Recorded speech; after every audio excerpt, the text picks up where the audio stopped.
Selama sebulan penuh pasca kompetisi, Lindong mengisolasi diri di aula seni bela diri, fokus sepenuhnya pada penyerapan energi desolat dan penyempurnaan mata iblis sunyi.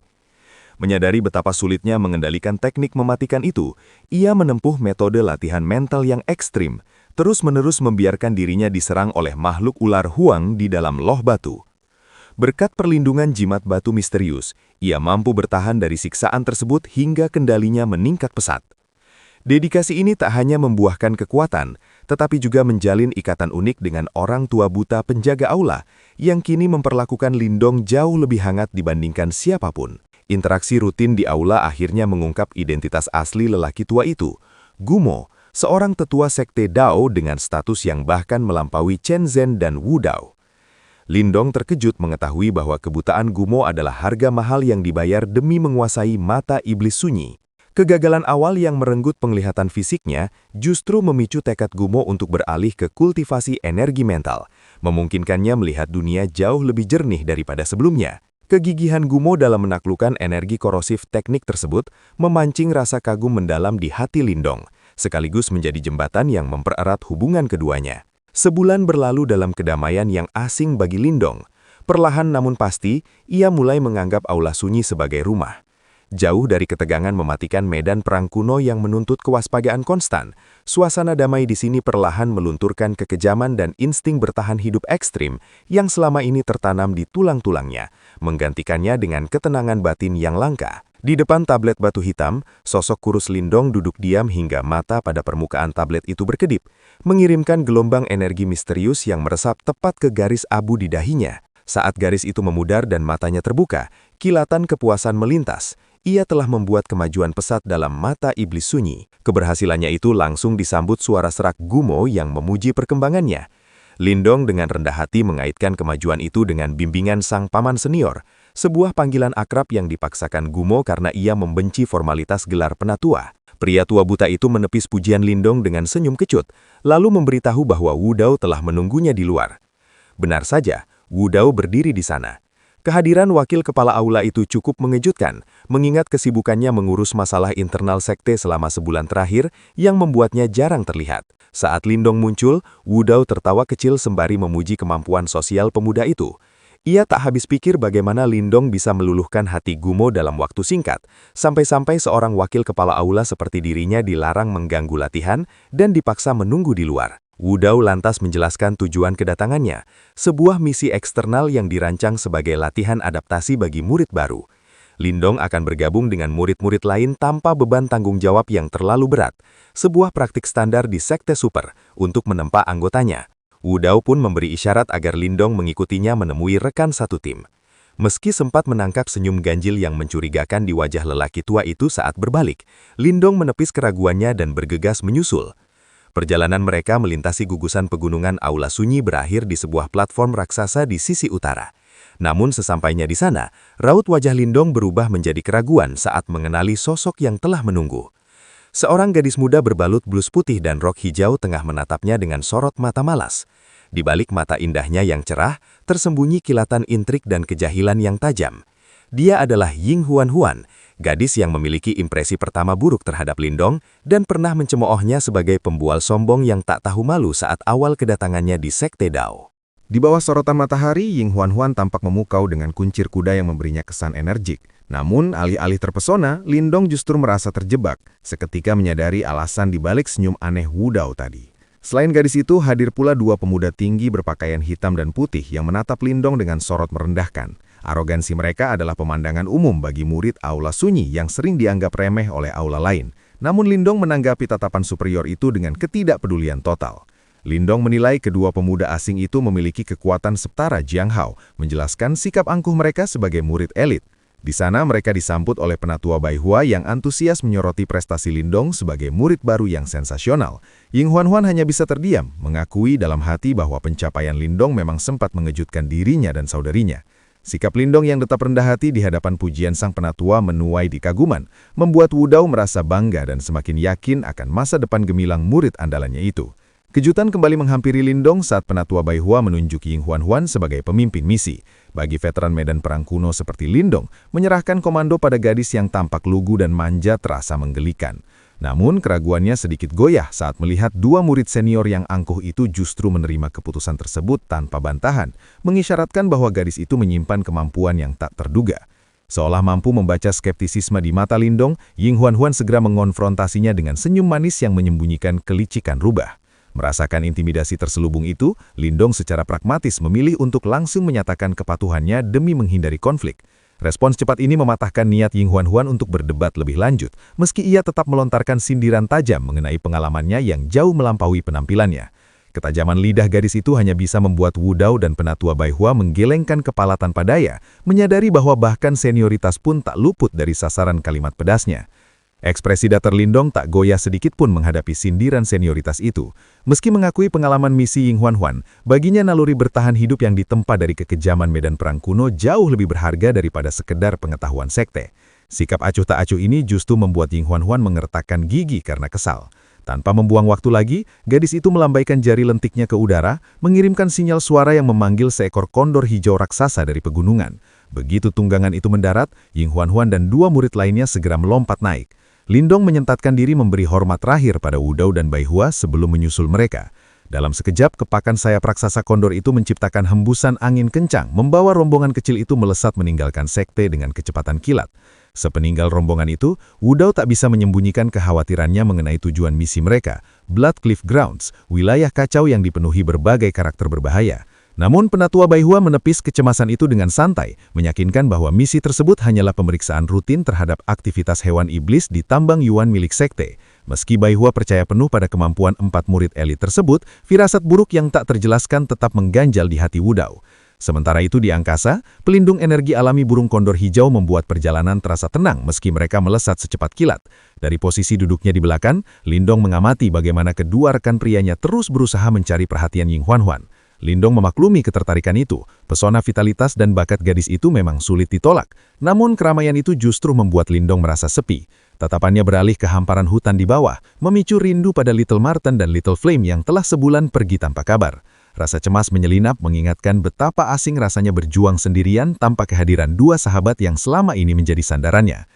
Ying Huan memecah keheningan dengan menegur Lindong karena bersikap terlalu pendiam, yang menurutnya bisa disalahartikan sebagai kesombongan. Lindong hanya bisa pasrah mendengar tuduhan itu, meski dalam hati ia merasa justru dirinya lah yang diabaikan. Namun suasana cair kembali saat Ying Huan meyakinkan Lindong bahwa sebagai ketua tim, ia akan menjamin keselamatan juniornya itu selama misi. Jaminan jenaka ini sukses mengubah pandangan Lindong. Ia menyadari bahwa meski tingkah Ying Huan seringkali di luar nalar, gadis itu pada dasarnya adalah orang baik yang peduli pada rekannya. Sikap meremehkan dari dua murid senior yang menjanjikan perlindungan dengan angkuh seketika luntur saat topik beralih ke mata iblis sunyi. Pengakuan Lindong bahwa ia telah menguasai teknik tersebut mengejutkan semua orang dan memaksa Ying Huan merevisi penilaiannya terhadap Lindong, meski ia masih menyisakan skeptisisme terkait kitab suci penghancuran besar. Lindong memanfaatkan momen itu untuk menggodanya perihal taruhan masa lalu mereka. Jika ia berhasil menguasai kitab tersebut, Ying Huan harus memenuhi satu permintaannya. Serangan balik ini sukses membuat gadis itu salah tingkah. Dengan wajah memerah, Ying Huan berusaha menutupi rasa malunya dengan ejekan tajam sebelum membuang muka. Bagi Lindong, tingkah laku Ying Huan ini menjadi hiburan tersendiri yang menjamin misi kali ini tak akan membosankan. Di punggung burung kondor yang membelah langit biru, Ying Huan memaparkan detail tujuan mereka, Blood Rock Grounds. Wilayah perbatasan yang akan dicapai dalam 5 hari ini terkenal sebagai zona tanpa hukum, sarang para buronan kelas kakap yang masuk dalam daftar pencarian sekte. Lindong yang mulai memahami peta kekuatan wilayah Shuan Timur menyadari betapa seriusnya daftar tersebut, mengingat bahkan senior legendaris Zhou Tong pernah memuncaki daftar itu akibat konflik dengan gerbang Yuan. Fakta bahwa Zhou Tong sanggup bertahan meski menjadi target utama membuktikan betapa mengerikannya standar kekuatan para buronan di daftar itu. Menyadari resiko ini, Ying Huan secara khusus memperingatkan tim, terutama dengan tatapan tertuju pada Lindong, untuk menahan diri dan tidak memancing masalah. Di tanah sekejam Blood Rock Grounds, status mentereng sebagai murid Sekte Dao seringkali tak cukup untuk menjamin keselamatan nyawa mereka. Misi mereka bertujuan menyelidiki gangguan di tambang kristal Nirvana, aset krusial bagi pasokan energi sekte. Jiang Kun dan Yuan Ling, dua murid senior setingkat 7 Yuan Nirvana, menanggapi tugas ini dengan santai, bahkan berencana mengunjungi pelelangan setempat. Namun perhatian Lindong tertuju pada Ying Huan. Gadis itu berada di puncak tahap 7 Yuan Nirvana dengan kedalaman kekuatan yang sulit diukur, menjadikannya yang terkuat di antara mereka.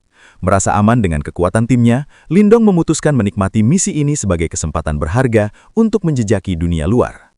Setelah 5 hari perjalanan, mereka tiba di perbatasan Blood Rock Grounds. Pemandangan hutan seketika berganti menjadi tanah tandus berwarna merah darah yang memancarkan aura ganas dan tidak stabil. Lindong bisa merasakan bahaya mengintai dari balik kegelapan, membenarkan reputasi kacau tempat tersebut.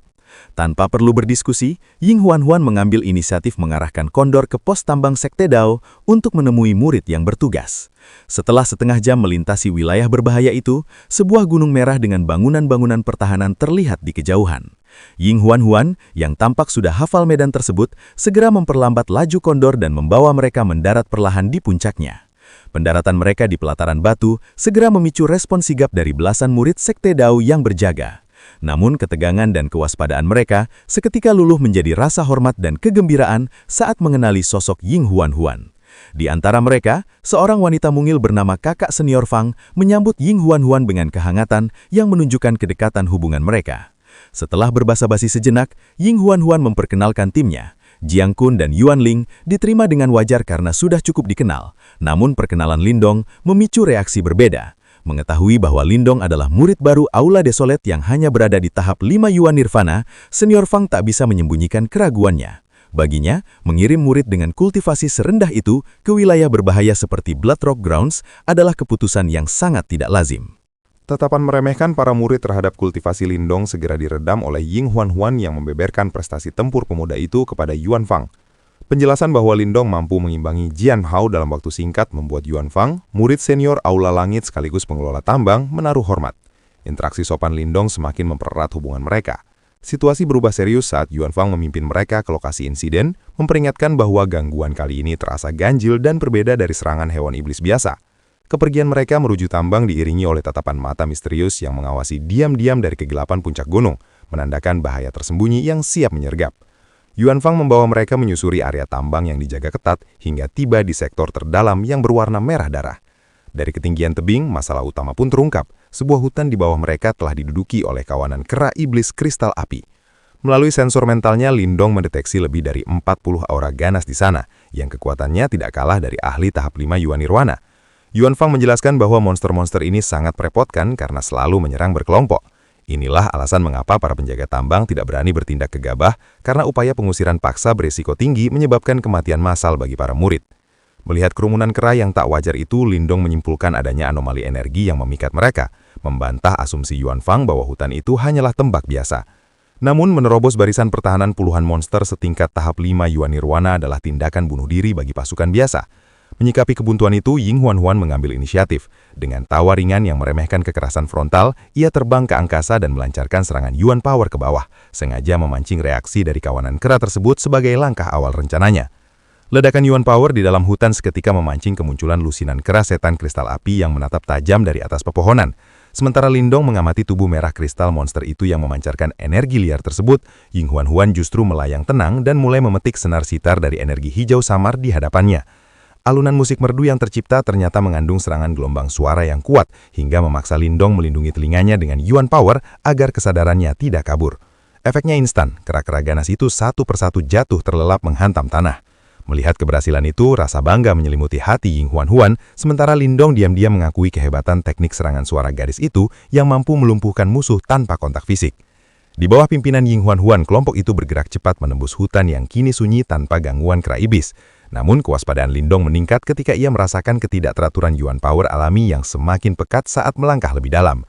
Saat menyusul Ying Huan yang terpaku kaget, pandangan mereka tertuju pada sebatang pohon hitam legam yang menerobos tanah merah yang terkoyak.